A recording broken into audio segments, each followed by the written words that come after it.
What if the life you've built isn't really yours?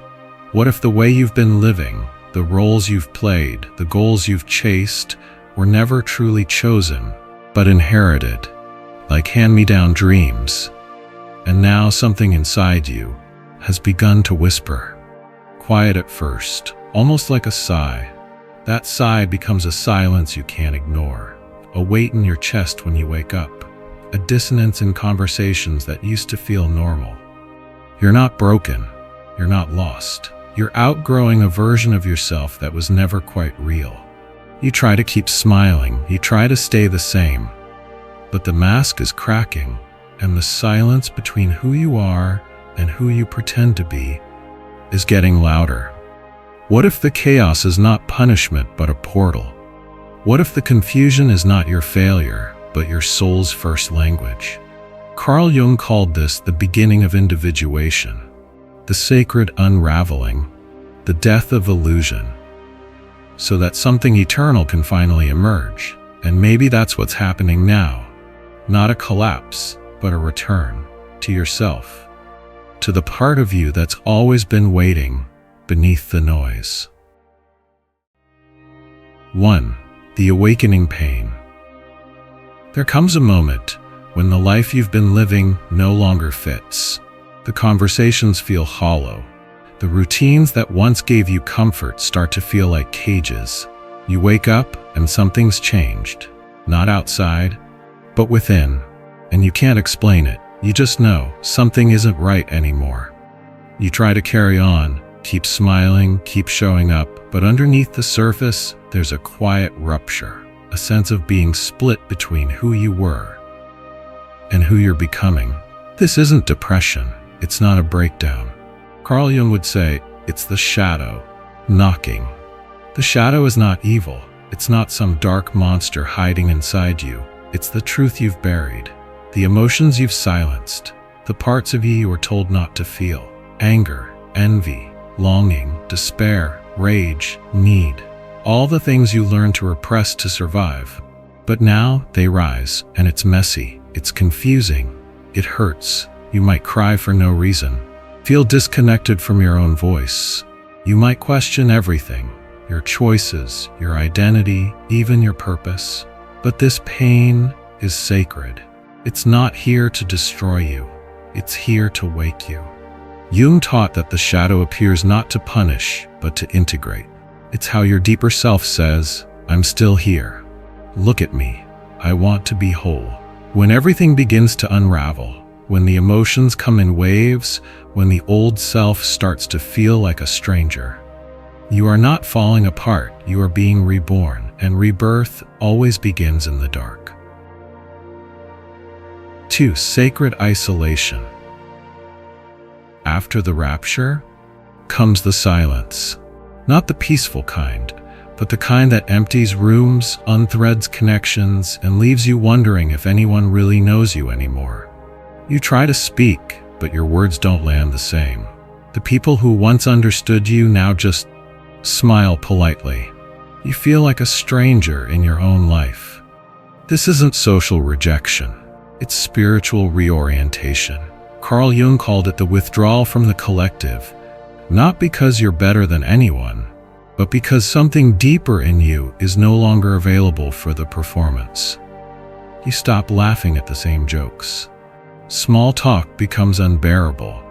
The roles you used to play, the peacekeeper, the fixer, the one who always made others comfortable, begin to fall away. And people notice. They say, you've changed. But they don't realize you're not changing to leave them. You're changing to find yourself. This is the sacred isolation. Not exile, but initiation. All true transformation begins in solitude. Just as Christ went into the desert, just as Buddha sat beneath the Bodhi tree, you are being called inward. Because the truth does not shout in a crowd. It whispers in silence.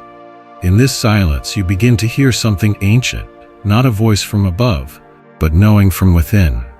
You stop outsourcing your identity to the opinions of others. You begin to feel your own center again, not as a role, not as an image, but as presence. And yes, it's lonely, but it's not loneliness, it's aloneness. The full presence of your soul finally felt. Jung wrote that individuation always begins with separation, not to isolate you, but to refine you, to burn away the noise so the signal can come through. So if the world feels distant, if friends grow quiet, if no one seems to understand where you are, good, you're exactly where your soul needs to be. Because sometimes, to return to yourself, you must first be willing to walk alone. 3. You can't pretend anymore. There comes a point when the performance breaks, when the mask you've worn for so long no longer fits your face. Not because you've stopped trying, but because something inside you simply refuses to play along. The smile feels forced, the laughter feels hollow, your voice wavers when you say what you don't mean. This is not a weakness, it's the beginning of truth. You used to know exactly how to show up. You knew what version of yourself to offer. The charming one, the strong one, the one who never made things uncomfortable. That was your persona. A mask carefully shaped by survival, by culture, by the need to belong. But Carl Jung reminded us, the persona is not the self. It's just a role, a tool, a shell. And now, that shell is cracking. You don't know how to pretend anymore. You can't fake interest in conversations that drain you. You can't smile when something inside you aches. You can't hide your sadness just to keep the peace. This isn't dysfunction. It's a return to wholeness. The collapse of the ego isn't the end of you. It's the end of who you had to be. The roles that once protected you are now suffocating you, and the soul will only be silent for so long. When the persona begins to dissolve, it can feel like losing your identity. You may feel raw, exposed, uncertain, like you're standing in the world naked without a script. But that's exactly where your true self begins to speak. You stop performing, you start revealing, you stop pleasing, you start honoring. And yes, it's terrifying, but it's also liberating, because in this space, where you no longer need to be seen a certain way, you finally start to see yourself, not as a reflection in others' eyes, but as you are, unfiltered, vulnerable, awake. Jung called this the path of individuation, the slow death of illusion, and the quiet birth of the real. 4. Synchronicities begin. Once the mask begins to fall, once the old life starts to unravel, you may begin to notice something strange, something subtle but undeniable. A number repeats, a name appears in your dream and then in your inbox. A book falls into your hands that speaks to exactly what you've been wrestling with. You think of someone, and they call. Coincidence? Maybe, but not quite. Carl Jung called this synchronicity, the mysterious alignment of inner experience with outer events. A moment when the universe doesn't shout, but nods. These are not just random patterns, they are mirrors, reflections of something shifting deep within you. It's as if the world, once distant, once mechanical, now speaks a language only you can understand. You see a butterfly on the day you decide to leave a toxic situation. You hear a lyric in a song that answers the question you never said out loud. You notice a symbol that keeps returning, in dreams, on billboards, and passing conversations. No, you're not imagining it. You're in resonance. Synchronicities begin to show up when the unconscious is stirring, when your soul is waking, and the outer world begins to reflect the inner movement. But listen closely. These signs are not commands. They're not instructions to blindly follow. They are confirmations, markers along the path, whispers saying, "You're not lost, you're aligned." And the more you listen, the more they appear. Not because you force meaning, but because your eyes have opened to a deeper layer of meaning that was always there. This is not superstition. This is symbolic awareness, the soul's way of guiding without controlling. You're not just seeing the world, You're in dialogue with it. So if you've started noticing the signs, trust them. Not to decide for you, but to remind you, something within you is waking up. And the universe has noticed.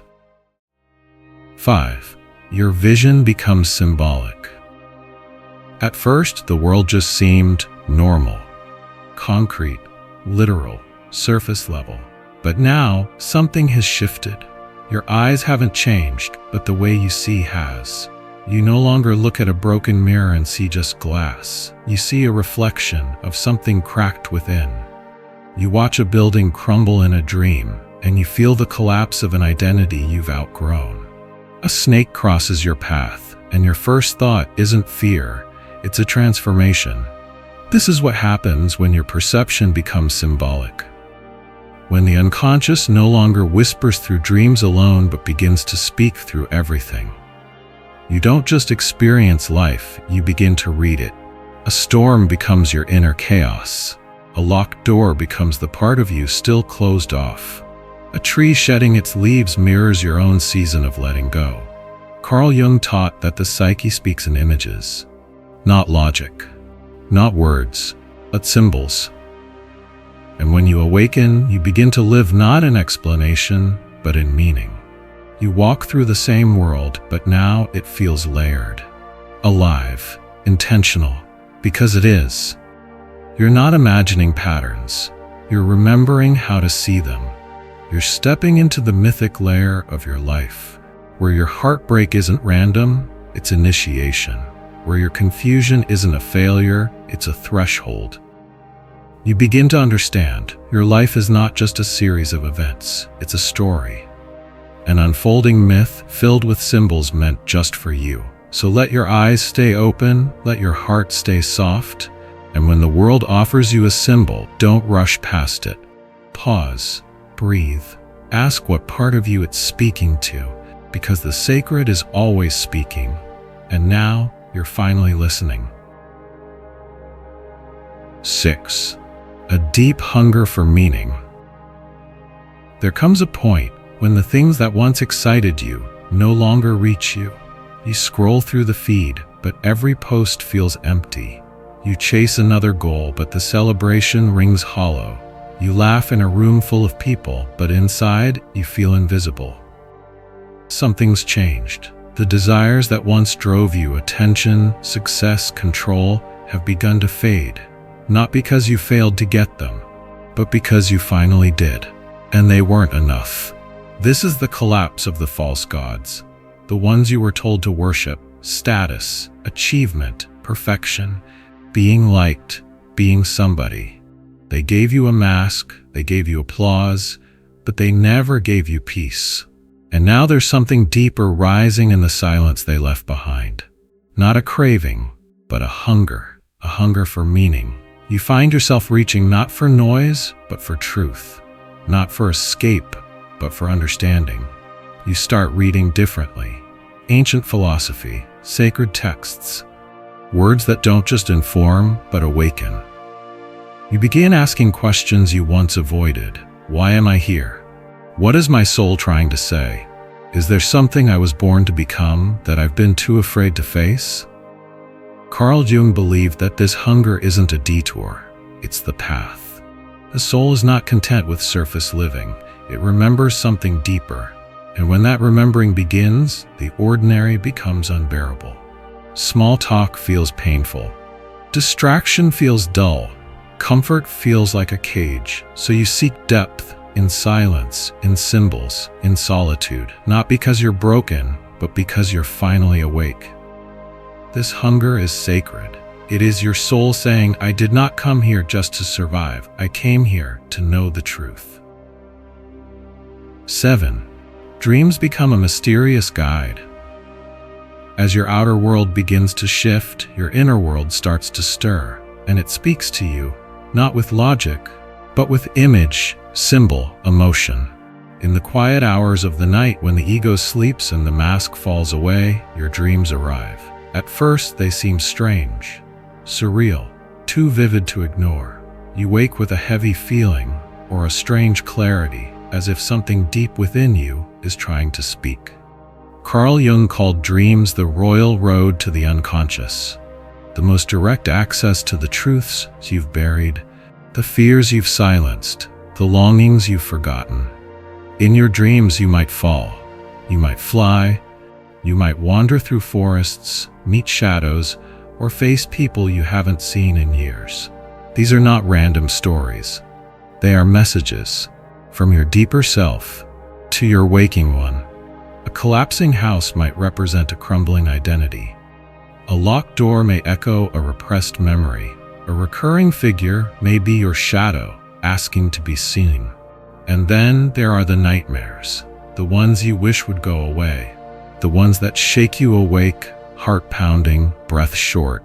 But even these hold medicine. Jung believed that nightmares are not punishments, they are summons. They carry the parts of you that you've pushed away, your rage, your grief, your unmet needs. They come not to torment, but to be integrated. When a dream repeats, it's not an error. It's an invitation, a pattern asking to be seen, a truth knocking again and again until you're ready to answer. So don't rush to forget your dreams. Write them down, sit with their discomfort, speak to them like old friends carrying forgotten messages. Because in these midnight symbols, there is guidance. And when you learn to listen, your dreams stop being escaped from life and become a map back to yourself. 8. You fear losing everything, but keep going. There is a moment on the path, quiet, trembling, unavoidable, when you begin to realize what this journey will cost you. Not in theory, but in truth. You feel the fear rise in your chest. What if I lose everything? The people, the plans, the identity you've spent years building. And the truth is, you might. This is not the fear of failure. This is the fear of shedding, of watching everything familiar fall away. Not because it was wrong, but because it was no longer you. Carl Jung understood this deeply. He wrote that the death of the ego, the old self, is not the end of life, but the beginning of authenticity. The fear you feel now isn't a mistake, it's a threshold. The ego is afraid because it was built to survive, not to evolve. It clings to comfort, to image, to belonging. But the soul doesn't cling, it calls. And sometimes that call says, let go. Even if you don't know what comes next. You might lose relationships that once felt like home. You might walk away from dreams that once defined you. You might let go of habits, beliefs, or roles that once made you feel safe. And yes, it will hurt. You will grieve what you thought would last forever. But look closer. You're not being destroyed. You're being revealed. Each layer that falls away isn't a failure. It's a shedding. A return. Because what you're losing was never truly yours. And what remains is the part of you that cannot be taken. The part that whispers, even through tears, keep going. Not because you're fearless, but because something deeper in you knows. This isn't the end. It's the unraveling before the becoming. 9. You begin to sense something greater. Somewhere along the path, after the shedding, after the silence, after the sorrow of letting go, something new begins to rise. Not loud, not dramatic, but steady, like a quiet presence watching from within. It doesn't speak in words, but you feel it in your choices, in your stillness, in the way you no longer react, but respond. Carl Jung called this presence the self, not your ego, not your persona, but the deeper intelligence that has always been there, waiting. The self is not a role you play. It is not a version of you to be perfected. It is the center of your wholeness, the meeting point between the conscious and the unconscious, between the life you show others and the truth you carry inside. And when the self begins to lead, something radical happens. You stop needing to prove yourself. You stop chasing the spotlight.